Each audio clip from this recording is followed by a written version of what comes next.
Okay. If it's Wednesday at 3 o'clock Eastern Time, that can mean just one thing. It's time for the Go RIA live stream. I'm Chuck Vela. And as I like to do on these Wednesday afternoons, is put a little spotlight on what's new over at www.goria.com. And what we have today is a new podcast that just dropped. If you go to the website, goRIA.com, it's the first podcast right up on top. And it is with Marty Bicknell, who, of course, you probably know is the founder and CEO of Mariner. Now, we've done a couple of these now, and I'm definitely going to start doing some more because, number one, I just love doing them. They're a lot of fun. This here is essentially like an origin story, right? Most of us in this industry have heard of Marty Bicknell for sure. I've been a fan of his and Mariner for a number of years and was really kind of curious to know, okay, you've built this really impressive RIA. How did you get into this? So I asked that exact question, and then we had a full like 25, 30-minute conversation that kind of emanated from there. So if you're kind of curious on how folks like Marty got their start, we're going to be doing more of those. So stay tuned. But for today, you could check out a little taste in just a moment. I'll play a little snippet. But I would encourage you to go to goRIA.com and listen to the full thing. It's a great story. So whether you're in the RIA space or like most of you in the audience these days, you're thinking about going RIA, what better person to hear from than Marty? And they're all, so here's a little taste of that. Very happy there.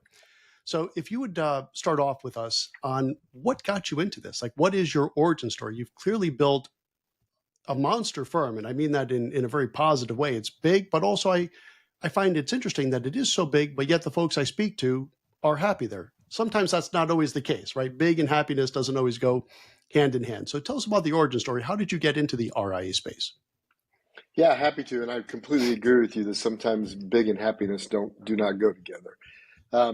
So how I got into this business, so Mariner was founded in 2006 after I spent the first 16 years of my career at A.G. Edwards, which was a relatively small wirehouse firm, around 7,000 advisors that doesn't exist today through consolidation.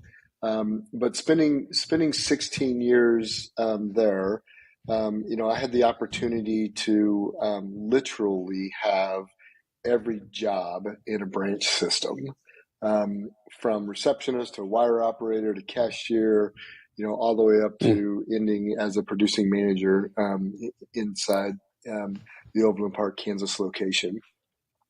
And I've said this frequently, but I didn't even know what an RIA was. And I happened to, pull something out of one of the industry magazines that said, learn what an RIA was. And it happened to be a white paper from Fidelity.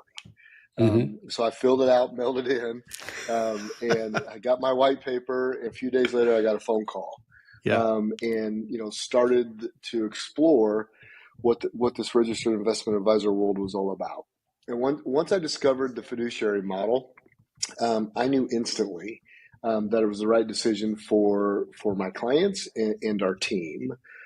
So after not quite a year of planning, we decided to start Mariner and go out on our own. So there were 8 of us in total, so 7 other individuals, and we had roughly about $300 million under management.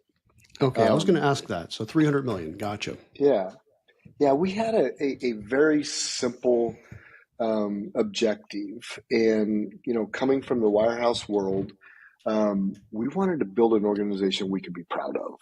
And thinking about the fiduciary model, that was the right setup for us to be able to do that.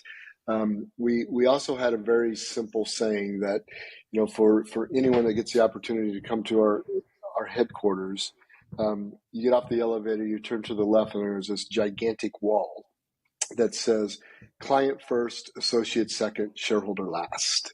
And that philosophy runs through what's now north of 120 locations and over 2,000 employees. That's how things get approached. And we often say that it doesn't matter how difficult the situation or the question is. If you come at it from the perspective of what's best for the client, everything else just works out. And I'm a firm believer in that philosophy. Yes. Well, amen to that. And that really is the way to go. And it is correct. Like if you treat your clients well, clients are so hard to get, right? But they're easy to keep. And I don't know why more advisors don't buy into that philosophy. So why not spend some good time doing the right thing with those clients to keep them? Because getting them is trickier, not impossible, but trickier. So I fully agree with that. And I like too that you have the associates before the shareholders.